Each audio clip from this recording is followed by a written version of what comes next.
दोस्तों आज हम आपको एक ऐसे लड़के की मोटिवेशन से भरी कहानी बताने वाले हैं जिसने 16 साल की उम्र में बहुत सी आर्थिक तंगियों का सामना किया। पैसों की तंगी, घर में फैली गरीबी और लाचारी के चलते घर बेचना पड़ा। लेकिन आज यही लड़का उस घर को खरीदकर एक शानदार फार्म हाउस बना चुका है। लेकिन कैसे? कौन है ये ट्रेडर जिसे इकोनॉमिक टाइम की तरफ से 10 स्मॉल कैप कजार का टाइटल दिया गया? कैसे 3 बार बैंक करप्ट होने के बाद भी ये ट्रेडर आज करोड़ों का मालिक है? क्या है इनकी स्ट्रेटेजी जिसकी बदौलत ये भारत के आज कुछ सफल इन्वेस्टर्स में से एक माने जाते हैं? स्मॉल कैप कंपनियां क्या वाकई इनकी सफलता का राज है? आइए जानने की कोशिश करते हैं। लेकिन वीडियो शुरू करने से पहले फटाफट वीडियो को लाइक करके चैनल को सब्सक्राइब कर लीजिए, जिससे हमारी मुलाकात यूं ही बरकरार रहे। ये कहानी है पोरिंजो की। हो सकता है कि आप में से ज्यादातर लोग इस नाम से अनजान हो, लेकिन शेयर मार्केट की दुनिया से ताल्लुक रखने वाले इन्हें अच्छे से जानते हैं कि ये किस टैलेंटेड बंदे का नाम है। पोरिंजो आज शेयर मार्केट का वो उगता हुआ सूरज है जिसने परेशानियों भरी रात देखी है, कई मुश्किलों का सामना किया है,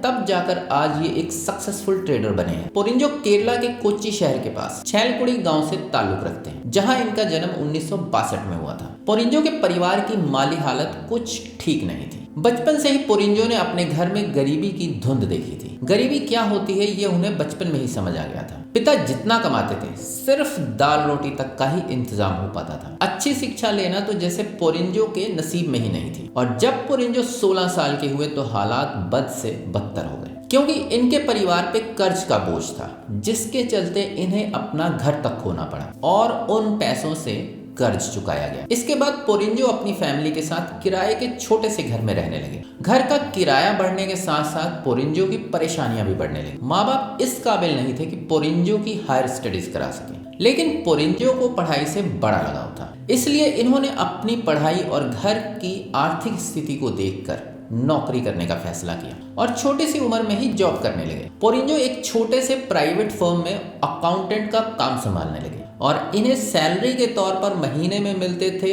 पूरे 1000 रुपए। लेकिन इन पैसों से घर का खर्चा उठाना बहुत मुश्किल था। इसलिए पोरिंजो ने जल्द ही इस नौकरी को छोड़ दिया और फिर दूसरी नौकरी की तलाश शुरू कर दी। इस बार इन्हें दूसरी जॉब एर्नाकुलम टेलीफोन एक्सचेंज में मिली, जहां इन्हें सैलरी 2500 रुपए दी जाती थी। इन पैसों से पोरिंजो ने न सिर्फ अपना घर खर्च उठाया बल्कि अपनी पढ़ाई भी पूरी की। पोरिंजो ने एर्नाकुलम लॉ कॉलेज से लॉ की डिग्री हासिल की। अब इतनी बड़ी डिग्री मिलने के बाद परिवार को भी अच्छे दिनों की उम्मीद जाग पड़ी। अब पोरिंजो भी अपने टैलेंट से किसी ऐसी नौकरी की तलाश में लग गए जिसकी सैलरी ज्यादा हो, लेकिन कुछ महीनों तक इन्हें कोई भी नौकरी नहीं मिल सकी। इसी बीच पोरिंजो ने मुंबई जाने का फैसला किया। दरअसल पोरिंजो कॉलेज टाइम से ही स्टॉक मार्केट में काफी दिलचस्पी रखते थे और इस उतार चढ़ाव की दुनिया में कुछ बड़ा हासिल करने का सपना संजोए हुए थे। इसलिए पोरिंजो अलग अलग ब्रांड्स और कॉर्पोरेट डेवलपमेंट पर भी नजर रखा करते थे, ताकि उन्हें स्टॉक मार्केट की और गहराई से जानकारी हो सके।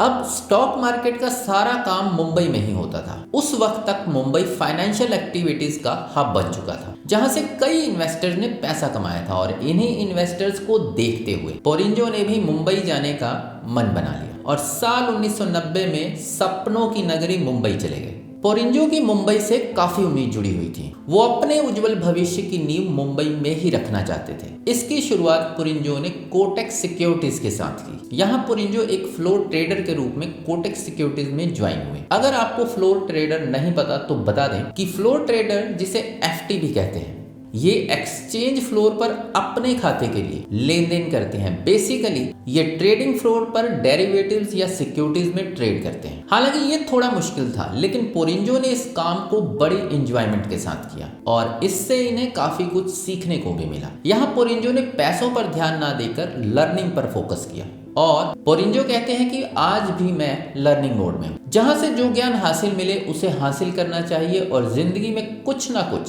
सीखते रहना ही इंसान को कामयाबी की तरफ बढ़ाता है। 1990 से 94 तक पोरिंजो को शेयर मार्केट की काफी नॉलेज मिल गई और फिर पोरिंजो ने 1994 से 99 तक पराग पारिक सिक्योरिटीज में रिसर्च एनालिस्ट और फंड मैनेजर का काम किया। 5 साल काम करने के दौरान पोरिंजो मुंबई की चहल पहल वाली दुनिया से तंग आ गए और इन्होंने वापस कोच्चि जाने का फैसला किया और कोच्चि आकर पोरिंजो ने जियोजिट सिक्योरिटीज में काम करना शुरू कर दिया और फिर 2002 में अपनी नॉलेज के दम पर पोरिंजो ने इक्विटी इंटेलिजेंस कंपनी की शुरुआत की, जो पोर्टफोलियो मैनेजमेंट सर्विस प्रोवाइड करती है और आज पोरिंजो कई करोड़ों के मालिक हैं। इस मुकाम तक पहुंचने के लिए पोरिंजो ने कई की पॉइंट्स फॉलो किए। जैसे पहला और सबसे जरूरी है वैल्यू इन्वेस्टिंग। इसमें क्या होता है कि जब अच्छी फंडामेंटल वाले स्टॉक अपनी कीमत से नीचे गिर जाते हैं तो इन्हें कम दाम पर खरीद लिया जाता है। पोरिंजो हमेशा कम रेट वाले स्टॉक्स ही लेना पसंद करते हैं। जब इन्हें कंफर्म हो जाता है कि कम दाम में ज्यादा वैल्यू मिल रही है, ये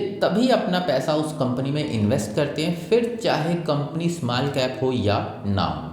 पोरिंजो एक फंडामेंटल पर्सनैलिटी के मालिक हैं, जो ना सिर्फ कंपनी के फंडामेंटल को अच्छे से एनालाइज करते हैं बल्कि कंपनी की वैल्यू को भी अच्छे से जांचते हैं। वैल्यू इन्वेस्टिंग के एक नहीं अनेकों प्रिंसिपल हैं और इनमें से ज्यादातर सिद्धांत पोरिंजो को सिखाने वाले हैं महान ट्रेडर चंद्रकांत संपन्न। पोरिंजो उन कंपनीज में ज्यादा इन्वेस्ट करते हैं जो लॉस में चल रही हो, जिनकी स्टॉक वैल्यू उनके रियल वैल्यू से काफी कम हो जाती है। हालांकि बहुत से ट्रेडर्स ऐसी कंपनीज में इन्वेस्ट करने से बचते हैं क्योंकि उन्हें पैसे डूबने का डर होता है, लेकिन पोरिंजो इनसे बिल्कुल अलग सोच रखते हैं। लेकिन इस बात का ध्यान भी रखते हैं कि कोई भी अनस्टेबल कंपनी में ये अपना पैसा ना फंसाएं। पोरिंजो कहते हैं कि अगर आपको किसी कंपनी में इन्वेस्ट करना है तो उसकी बैकग्राउंड स्टेबिलिटी को जरूर परखो, तभी उसमें पैसा इन्वेस्ट करो। इसलिए पोरिंजो सिर्फ उन्हीं खराब बिजनेस में इन्वेस्ट करते हैं जिनमें इन्हें कुछ पोटेंशियल नजर आता है, जिनके लिए पोरिंजो को उम्मीद होती है कि ये बुरे वक्त से लड़कर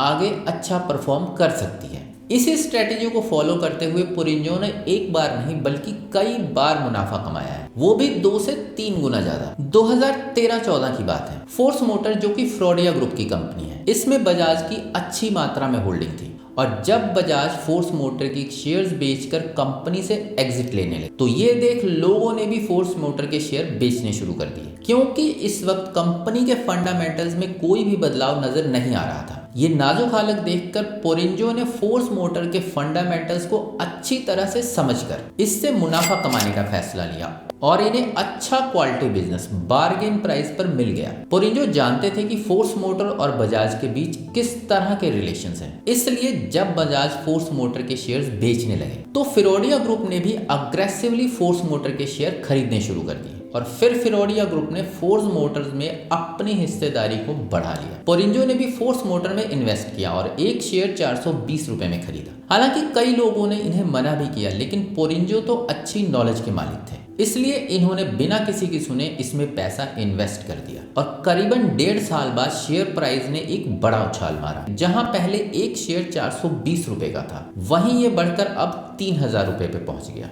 इसी तरह जब वैकेट कंपनी के बुरे दिन चल रहे थे तो इन्होंने इसके भी शेयर्स खरीद लिए और शेयर का प्राइस था तकरीबन 125 रुपए। हालांकि पोरिंजो वैकेट कंपनी के फंडामेंटल से भी अच्छी तरह वाकिफ थे, इसलिए उन्हें पूरा भरोसा था कि कंपनी अपने बुरे दिनों को खत्म कर आगे बढ़ जाएगी। इस उम्मीद के साथ इन्होंने कंपनी में इन्वेस्ट किया और बस वही हुआ जो पोरिंजो ने सोच रखा था। 2 साल के बीच एक शेयर का प्राइस 130 से बढ़कर 2000 रुपए पहुंच गया। लेकिन पोरिंजो को इस प्राइस का फायदा नहीं मिला, क्योंकि इन्होंने अपने शेयर तो सिर्फ 1200 रुपए की प्राइस पर बेच दिए थे, क्योंकि पोरिंजो को लग रहा था कि वैकेट का शेयर प्राइस ओवर वैल्यूड है। इसलिए इन्होंने बिना किसी रिस्क के पहले ही शेयर बेच दिए। पोरिंजो कभी भी ज्यादा की चाह में अपने पैसे को रिस्क पे नहीं डालते थे, बल्कि ये तो एग्जिट स्ट्रेटेजी को फॉलो करना पसंद करते हैं। इसलिए जब इन्हें स्टॉक ओवर वैल्यूड लगने लगता है तो ये स्टॉक से एग्जिट कर जाते हैं। पोरिंजो ने अपने इन्वेस्टमेंट करियर में Balaji amines, Orient paper, Biocon, TCL, Jubilant life sciences जैसे शेयर्स में मल्टी बैगर रिटर्न हासिल किए हैं। जियोजेट फाइनेंशियल सर्विसेज में की गई इन्वेस्टमेंट ने इन्हें कई टाइम्स का प्रॉफिट दिया है, जिससे पोरिंजो ने बचपन में जो घर खोया था उसे वापस हासिल कर लिया, बल्कि यहाँ एक शानदार फार्म हाउस भी बनवाया